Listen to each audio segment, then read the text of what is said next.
एक बिल्ली जो रोज एक गाड़ी के बोनट पे बैठती थी।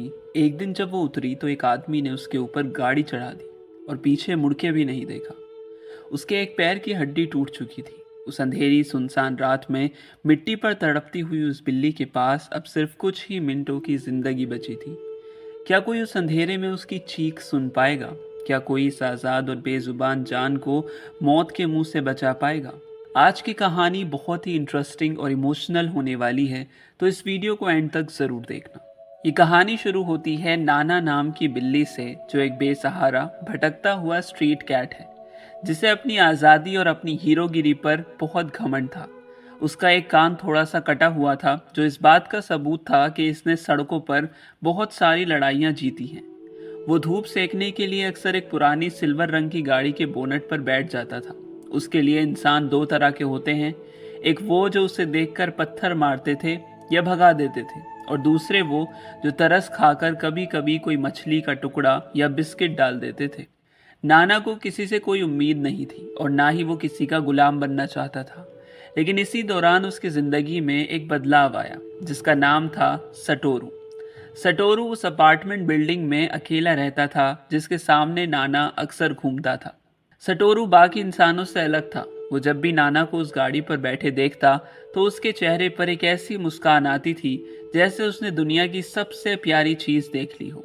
सटोरू ने कभी नाना को जबरदस्ती पकड़ने की कोशिश नहीं की। वो बस धीरे से उसके पास आता, बहुत ही इज्जत के साथ बात करता और रोज उसके लिए बढ़िया कैट फूड का एक डब्बा वहां छोड़ जाता।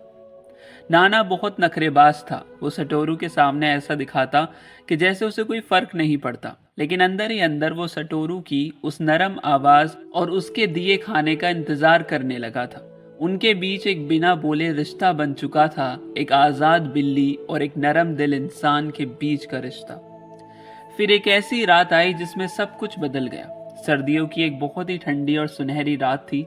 सड़कों पर सन्नाटा था और कोहरा घना होने लगा था। नाना हमेशा की तरह अपनी जगह घूम रहा था कि अचानक एक तेजी से आती हुई कार की हेडलाइट्स की रोशनी उसकी आंखों पर पड़ी। भागने का वक्त ही नहीं मिला, एक जोरदार झटका लगा और कार नाना को टक्कर मार के आगे निकल गई। कार चलाने वाले ने मुड़कर भी नहीं देखा। नाना बहुत दूर घास फूस और मिट्टी में जा गिरा। उसका पूरा जिस्म दर्द से कांप रहा था और उसके पीछे वाली एक टांग बिल्कुल टूट चुकी थी। असली दर्द तब शुरू हुआ जब उसने हिलने की कोशिश की, लेकिन उससे एक कदम भी नहीं चला गया। सड़क पर भटकने वाली एक आज़ाद बिल्ली के लिए टांग का टूटना सीधे सीधे मौत का फरमान होता है, क्योंकि अब ना तो वो किसी दुश्मन से भाग सकता था और ना ही खाना ढूंढ सकता था। उस अंधेरी रात में मिट्टी पर लेटे हुए जब नाना को लगा कि अब उसकी जिंदगी खत्म होने वाली है, तो उसके दिमाग में सबसे पहला ख्याल किसी खाने का नहीं, बल्कि उस इंसान का आया जो उसे रोज प्यार से देखता था। अपने पूरे जिस्म की ताकत बटोर कर नाना ने एक ऐसी चीख मारी जो उसकी आम आवाज से बिल्कुल अलग थी। वो मौत के डर और मदद की एक पुकारी हुई गुहार थी। उसने दिल से सटोरू को याद किया और चमत्कार की तरह बिल्डिंग की तीसरी मंजिल की खिड़की खुली। सटोरू, जो शायद गहरी नींद में था, उसके आवाज को पहचान गया। वो बिना जूते पहने सिर्फ एक पतली चप्पल और नाइट ड्रेस में सीढ़ियों से नीचे भागता हुआ आया। उसके हाथ में एक टॉर्च थी जिसकी रोशनी वो कोने कोने में मार रहा था, और उसका चेहरा डर से पीला पड़ चुका था। वो जोर जोर से बोल रहा था, कहाँ हो तुम, कहाँ हो? जब टॉर्च की रोशनी मिट्टी में लथपथ नाना पर पड़ी तो सटोरू वहीं घुटनों के बल बैठ गया। उसका गला रोंद गया था। नाना ने जब सटोरू को पास देखा तो उसने एक हल्की सी आवाज निकाली, जैसे कह रहा हो कि देखो मैं कितनी मुसीबत में हूँ। सटोरू ने बहुत ही धीरे से, बिना नाना को दर्द दिए, उसे अपनी गोद में उठाया। एक स्ट्रीट कैट हमेशा डर के मारे ऐसे वक्त पर काट लेती है, लेकिन नाना ने ऐसा नहीं किया। उसे पता था कि ये हाथ उसे दर्द नहीं, जिंदगी देने आए हैं। सटोरू ने तुरंत अपनी कार निकाली और आधी रात को पूरे शहर में एक ऐसा जानवरों का अस्पताल ढूंढने निकल पड़ा जो खुला हो। वो पूरे रास्ते नाना से बातें करता रहा कि तुम्हें कुछ नहीं होगा, बस थोड़ा सा हौसला रखो, मैं हूं ना तुम्हारे साथ। सटोरू की आवाज में जो घबराहट और फिक्र थी, उसने नाना के डर को बिल्कुल खत्म कर दिया। हॉस्पिटल पहुंचकर डॉक्टर ने बताया कि ऑपरेशन करना पड़ेगा और टांग में रोड डालनी पड़ेगी। सटोरू ने बिना एक पल सोचे सारे पैसे खर्च करने का फैसला कर लिया। ऑपरेशन सफल रहा, लेकिन डॉक्टर ने कहा कि इस बिल्ली को अब कई हफ्तों तक आराम की ज़रूरत होगी और ये अब सड़क पर दोबारा नहीं रह सकती जब तक पूरी तरह ठीक ना हो जाए। तो सटोरू उसे अपने घर ले आया। सटोरू ने अपने सारे कमरे को एक छोटे पेट स्टेशन में बदल दिया। एक नरम बिस्तर, खाने के बर्तन और एक सॉफ्ट कोना जहां नाना बिना हिले डुले आराम कर सके। जब नाना को होश आया तो उसने खुद को एक ऐसी जगह पाया जो गर्म थी, जहां मिट्टी की बदबू नहीं बल्कि सफाई की खुशबू थी। और सबसे बड़ी बात, सटोरू उसके सामने बैठकर मुस्कुराता हुआ उसे देख रहा था। अगले कुछ हफ्तों उन दोनों के रिश्ते का सबसे खूबसूरत हिस्सा था। सटोरू रोज सुबह उठकर पहले नाना की पट्टी चेक करता, उसे दवाइयाँ देता और अपने हाथों से उसे खाना खिलाता।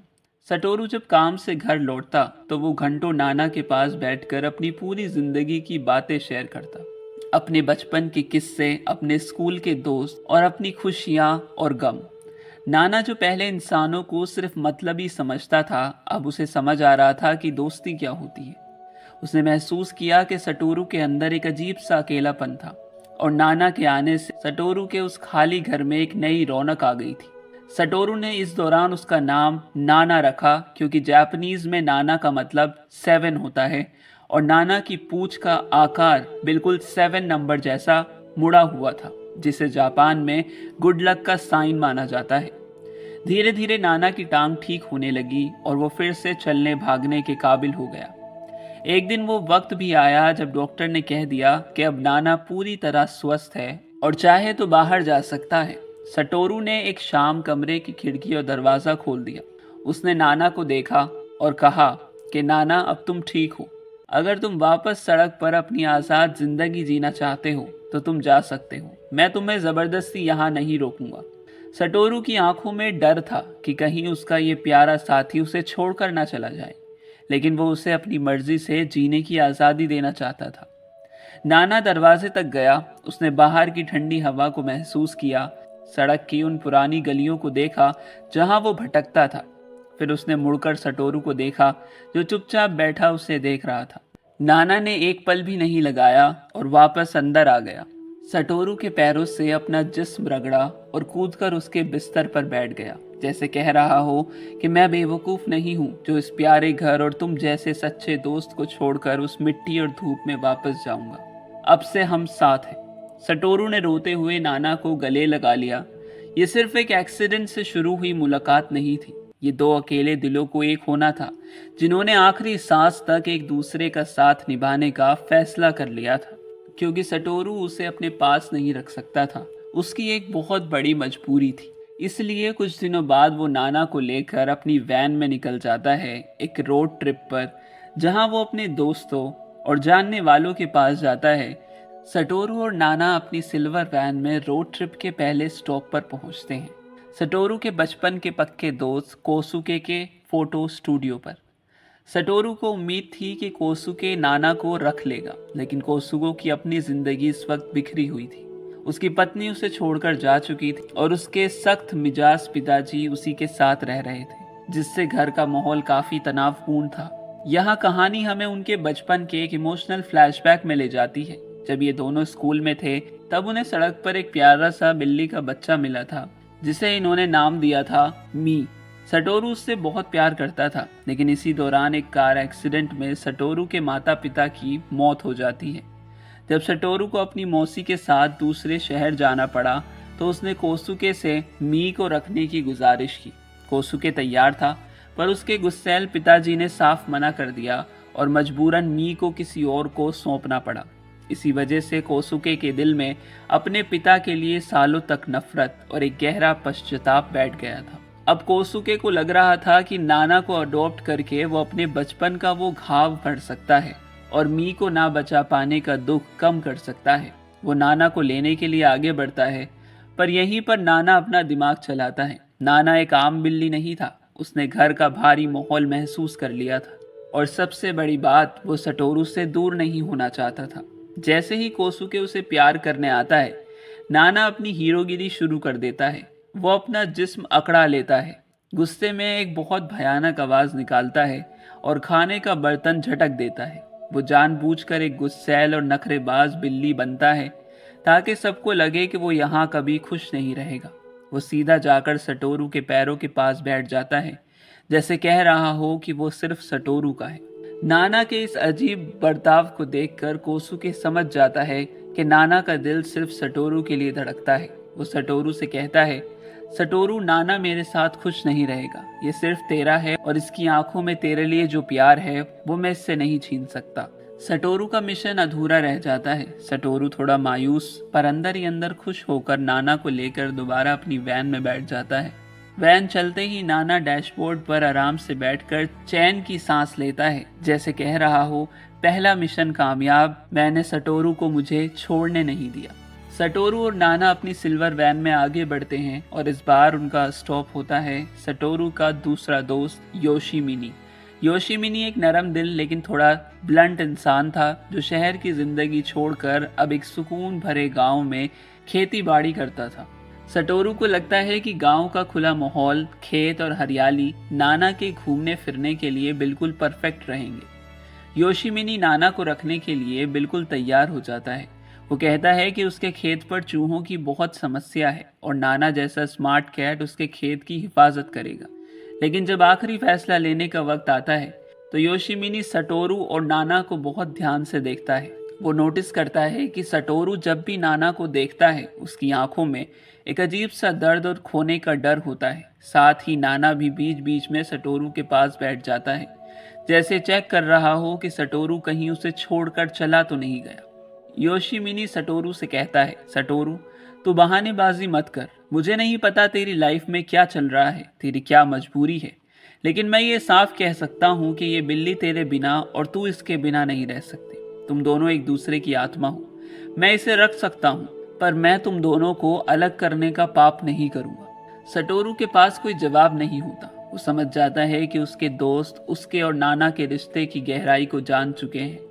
एक बार फिर सटोरू का नाना को किसी और का सौंपने का मिशन अधूरा रह जाता है, लेकिन दोनों के दिल में इस बात की खुशी होती है कि उन्हें थोड़ा वक्त और साथ बिताने को मिल जाएगा। सटोरू योशिमिनी से अलविदा कहकर नाना को लेकर दोबारा अपनी वैन में बैठ जाता है और वैन के आगे बढ़ते ही नाना सुकून से डैशबोर्ड पर सो जाता है। आपको लग रहा होगा कि वो बिल्ली को छोड़ना भी नहीं चाहता और जगह जगह लेके भी जा रहा है। ऐसा क्यों? इसका जवाब आपको थोड़ी ही देर में मिल जाएगा। सटोरू और नाना की सिल्वर वैन अब आगे बढ़ती है और इस बार उनका स्टॉप होता है एक बेहद खूबसूरत पहाड़ों के बीच बना पेट फ्रेंडली होटल। इस होटल के मालिक सटोरू के हाई स्कूल के दो सबसे पक्के दोस्त थे, जिन्होंने आगे चलकर आपस में शादी कर ली थी। सटोरू को लगता था क्योंकि ये लोग खुद एक पेट होटल चलाते हैं और जानवरों से बहुत प्यार करते हैं, इसलिए नाना यहाँ सबसे ज़्यादा सेफ और खुश रहेगा। आखिर में जब नाना को रखने की बात होती है तो वो दोनों दोस्त नोटिस करते हैं कि नाना बाकी सारे पेट से अलग है। वो बाकी जानवरों के साथ घुल मिल तो जाता है, पर उसकी एक आंख हमेशा सटोरू पर टिकी रहती है। उन दोनों को एहसास होता है कि सटोरू ने बचपन से ही अपनी खुशियों की कुर्बानी दी है और अब नाना ही उसकी ज़िंदगी की सबसे बड़ी खुशी है। तो वो दोनों कहते हैं कि सटोरू, हम इस होटल में हज़ारों जानवरों को रखते हैं, लेकिन नाना जैसा अटैचमेंट हमने कभी नहीं देखा। ये बिल्ली किसी और की हो ही नहीं सकती, ये सिर्फ तेरी है। सटोरू एक बार फिर मुस्कुराकर नाना को देखता है। उनका ये स्टॉप भी पूरा होता है और नाना एक बार फिर सटोरू को अपने से दूर होने से बचा लेता है। अब तक की रोड ट्रिप में सटोरू अपने सारे दोस्तों से मिल चुका था, पर हर जगह से नाना वापस सटोरू के पास ही आ जाता है। आखिर में सिल्वर वैन का रास्ता मौसी नोरिको के घर पर आकर रुकता है। दरअसल सटोरू किसी मजबूरी, लापरवाही या गुमनामी की वजह से नाना को नहीं छोड़ रहा था, बल्कि उसे कैंसर था जो अब आखिरी स्टेज पर पहुंच चुका था। डॉक्टर ने साफ कह दिया था कि उसके पास अब गिने चुने दिन बचे हैं। सटोरू चाहता था कि उसके मरने से पहले नाना एक अच्छे घर में सेटल हो जाए, पर जब कोई दोस्त नाना को नहीं रख पाया तो आखिर में मौसी नोरिको, जिसने सटोरू को बचपन में पाला था, उन्होंने ही नाना को अपने पास रखने का फैसला किया। सटोरू की तबीयत अचानक बहुत तेज़ी से बिगड़ने लगती है और उसे हॉस्पिटल के एक अलग वार्ड में एडमिट कर लिया जाता है। हॉस्पिटल के सख्त नियमों के मुताबिक वहाँ किसी भी जानवर को अंदर ले जाने की इजाज़त बिल्कुल नहीं थी। सटोरू से दूर होना नाना के लिए किसी सज़ा से कम नहीं था। मौसी नोरिको ने हॉस्पिटल के ठीक सामने वाली बिल्डिंग में एक छोटा सा अपार्टमेंट रेंट पर ले लिया ताकि नाना वहां रह सके और नोरिको दोनों के बीच दौड़ भाग कर सके। जानवरों में बीमारों और मौत की आहट को पहचानने की एक अजीब सिक्स्थ सेंस होती है। नाना समझ गया था कि उनकी वो प्यारी सिल्वर वैन अब हमेशा के लिए रुक चुकी है। नोरिको जब भी हॉस्पिटल से वापस आती तो उसके कपड़ों से आने वाली एंटीसेप्टिक्स और दवाइयों की तीखी बदबू और उसकी भीगी हुई आंखों को देखकर नाना का दिल बैठ जाता है। नाना ने अपार्टमेंट में खाना पीना बिल्कुल छोड़ दिया था। वो दिन रात सिर्फ खिड़की के पास बैठकर सामने हॉस्पिटल की सफ़ेद बिल्डिंग और उसकी लाइट्स को निहारता रहता था। वो बीच बीच में ऐसी दर्दनाक आवाज़ें निकालता जैसे वो सटोरू को पुकार रहा हो।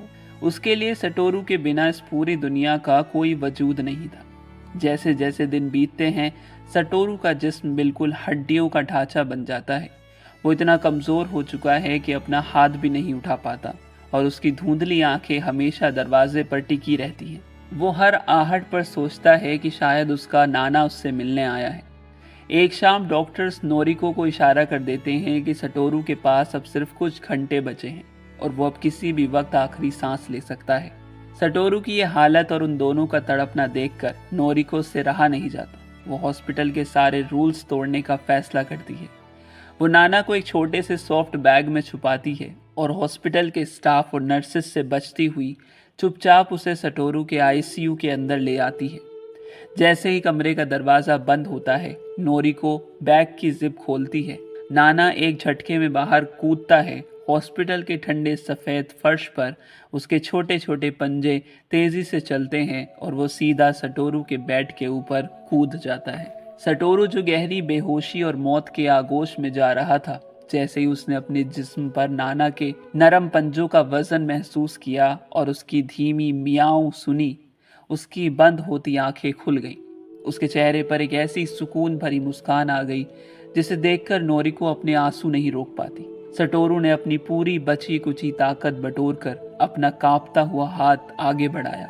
नाना ने एक पल भी जाया नहीं किया। वो अपना सर सटोरू के नरम हाथ पर रगड़ने लगी और जोर जोर से आवाज करने लगी। सटोरू ने बहुत ही धीमे से हांफते हुए कहा, थैंक यू नाना, मेरी जिंदगी में आने के लिए।